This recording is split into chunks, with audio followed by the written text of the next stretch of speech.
جو کہ چیئرمین بلاول بھٹو زرداری صاحب کا ویژن تھا, پریزیڈنٹ آصف علی زرداری صاحب کا ویژن تھا, اور وہ 21 لاکھ گھر بن رہے ہیں جو کہ کسی اور صوبے میں, کسی اور ملک میں نہیں ہے. تو صوبوں کی بات نہیں کریں, دنیا کے کسی بھی ملک میں 21 لاکھ گھر مفت میں بنا کے دینا 21 لاکھ خاندانوں کو ایک بہت بڑا جو ہے وہ پاکستان پیپلز پارٹی کی سندھ حکومت کا وہ کارنامہ ہے. تو اسی طریقے سے میں کہتا ہوں کہ جی جس طریقے سے سندھ میں اس وقت انرجی پہ پروجیکٹس پہ کام ہو رہا ہے, آپ کے تھر پارکر میں اس وقت جو ہے وہ جس طریقے سے کوئلے سے بجلی بنائی جا رہی ہے, $1 بلین حکومت سندھ نے خرچ کیا ہے. $1 بلین سے زائد حکومت سندھ نے خرچ کیا ہے. پبلک پرائیویٹ پارٹنرشپ میں بھی جو پروجیکٹس بن رہے ہیں, اور وہ پبلک پرائیویٹ پارٹنرشپ کے پروجیکٹس اب کراچی میں بھی بن رہے ہیں اور باقی شہروں میں بھی بن گئے ہیں, کافی میں بن رہے ہیں. تو یہ بھی پورے پاکستان میں پبلک پرائیویٹ پارٹنرشپ کے جو state of the art projects ہیں, جس طریقے سے حکومت سندھ کر رہی ہے کام, جس کو پرائم منسٹر بھی ایکنالج کر رہے ہیں, باقی لوگ بھی ایکنالج کر رہے ہیں, تو یہ میں سمجھتا ہوں کہ بہت بڑی ایک اچھی چیز ہے کہ سندھ جو ہے اس کو لیڈ کر رہا ہے. لوگ جو ہے اس وقت میں نے دیکھا کہ مختلف جگہوں پر جو ہے کمپیریزنس کرتے ہیں یا مثالیں دیتے ہیں, تو سندھ وہ صوبہ ہے جس پہ سب سے زیادہ پریشر ہے. سندھ وہ صوبہ ہے جس میں نے کہا کہ امپورٹ اور ایکسپورٹ یہاں سے ہوتی ہے, تو کراچی میں پورے پاکستان کی ہیوی ٹریفک آتی ہے کراچی میں, اور یہیں پہ جو ہے وہ انفراسٹرکچر کو نقصان بھی پہنچاتی ہے. اور اسی لیے اب انفراسٹرکچر کی بہتری کے لیے کافی پروجیکٹس کر رہے ہیں. ابھی ہماری SMTA کی لاسٹ میٹنگ ہوئی تھی, تو ہم نے ایک پروجیکٹ کی اسٹڈی کے لیے PND کو دیا ہے, جس میں ہم چاہ رہے ہیں کہ جتنی بھی ہیوی ٹریفک ہے اس کو ہم یہاں سے شفٹ کر دیں, اور اس کو ناردرن بائی پاس پہ ہم اسٹیٹ آف دی آرٹ ایک بہت بڑا ایک ہیوی ٹریفک کا ٹرمینل بنانے جا رہے ہیں.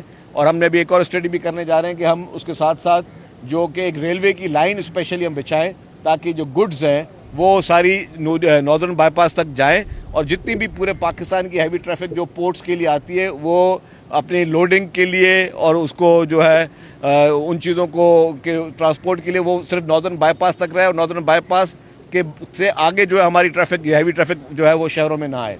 تو یہ اس طرح کے چیلنجز ہمارے پاس ہیں. ہمارے پاس شہر میں ٹریفک کے چیلنجز, اس میں آپ کو واٹر ٹینکرز وغیرہ بھی نظر آتے ہوں گے. اب اس میں بھی ایشو ہے کہ باقی شہروں کو لوگ موازنہ کرتے ہیں. اگر پنجاب میں جا کے دیکھیں, لاہور میں دیکھیں یا دوسری جگہوں پہ دیکھیں, تو وہاں پہ سارا سب سوائل واٹر ہے. وہاں پہ اگر پینے کا پانی چاہیے تو سب سوائل آپ نے جو ہے وہ بورنگ کا پانی ان کا چل رہا ہے, جو کہ وہ پورے لاہور کو اور باقی شہروں کو مل رہا ہے. سندھ میں اب کراچی ٹیل میں ہے, اس وقت بھی کراچی کو پانی کی شارٹیج 20% ہے, جس کا سندھ حکومت نے بہت دفعہ خط بھی ارسا کو لکھا ہے کہ جی 20% کی ہمیں اس وقت پانی کی شارٹیج مل رہی ہے.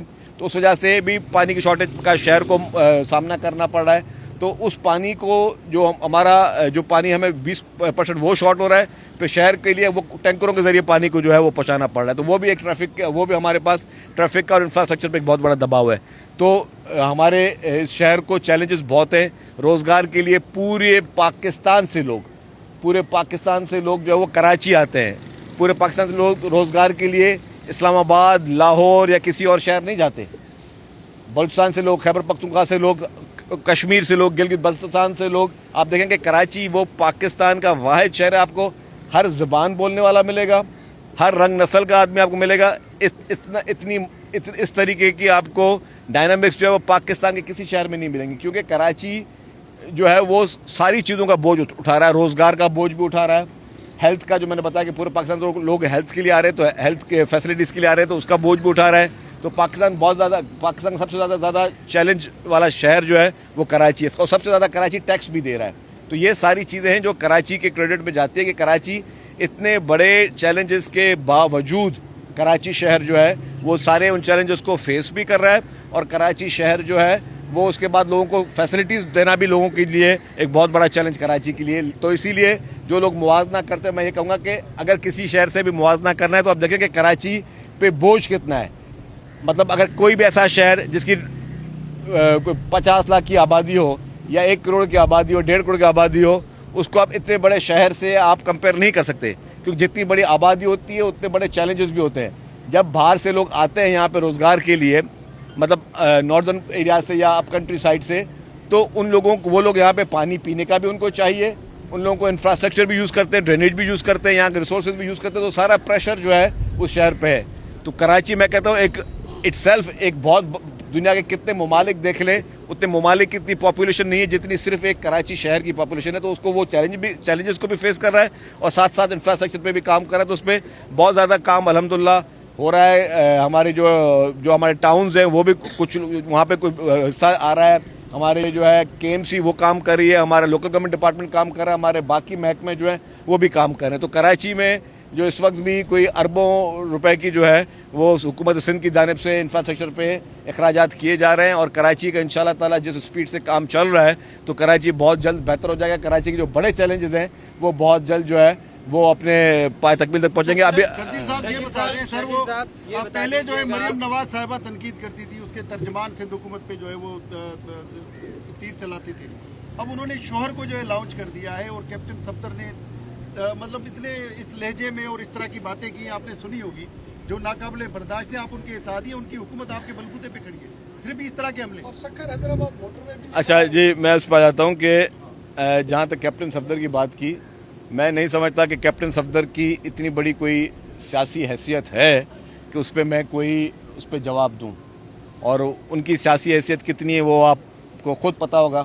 آپ نے کہیں پہ بھی ان کو دیکھا نہیں ہوگا. مطلب خیال سے کہ وہ انہوں نے گلگت کو لاسٹ پرائرٹی دی کہ جس شخص کو کہیں اور نظر نہیں کام آیا اس کو گلگت بھیج دیا گیا. باقی میں ذاتی قسم کا کوئی حملہ نہیں کروں گا, کیونکہ ان کی سیاست میں ہماری سیاست میں یہ فرق ہے کہ ہمیشہ گالم گلوچ کی سیاست, غلط قسم کی سیاست, بہتان کی سیاست جو ہے انفارچونیٹلی ہمیں یہ دیکھنے کو ملی, جو کہ اس الیکشن میں بھی نظر آئی گلگت میں. اور وہاں پہ جس طرح کی لینگویج استعمال کی گئی, میں سمجھتا ہوں کہ اس سے زیادہ شرم سے ڈوب مرنے کا اور کوئی مقام نہیں تھا جو لینگویج کیپٹن صفدر نے کی. اور پھر وہی کیپٹن صفدر یہاں پہ یہ دیکھ رہے ہیں پیچھے کیا ہے, یہ مزار قائد نظر آ رہا ہے, یہ کیمراز دکھا رہے ہیں مزار قائد. اسی مزار قائد پہ بیٹھ کے جو انہوں نے تماشے کیے تھے اندر جا کے, اس کی حرمت کا خیال بھی کیپٹن صفدر نے نہیں کیا تھا. اور وہاں پہ جس طریقے سے نعرے لگائے اور ہلڑ بازی کی, تو یہ ایک بہت ہی ہمارے لیے نہایت ہی ایک بہت ہی مقدس مقام ہے. قائد اعظم محمد علی جناح رحمۃ اللہ علیہ کی جو یہاں پہ ان کی مزار ہے, ہم سب کے لیے بہت ہی ایک امپورٹنٹ. وہاں پہ بیٹھ کے بھی انہوں نے یہاں پہ تماشے کیے تھے کیپٹن صفدر نے. تو میں نہیں سمجھتا کہ کیپٹن صفدر کو جواب دینا چاہیے. ہاں باقی جہاں تک گلگت بلتستان کی الیکشن ہے, انشاءاللہ تعالیٰ Pakistan Peoples Party clean sweep کرے گی. آپ نے دیکھا, اور یہ میں نہیں کہہ رہا, آپ کے ٹی وی اسکرینز کہہ رہی ہیں, آپ نے جلسے دیکھے, پیپلز پارٹی کے جتنے جلسے تھے اس میں ہزاروں کی تعداد میں لوگ تھے. مسلم لیگ نون کا کوئی ایک جلسہ بھی ایسا نہیں تھا, وہ لگ رہا تھا جیسے کارنر میٹنگ تھی.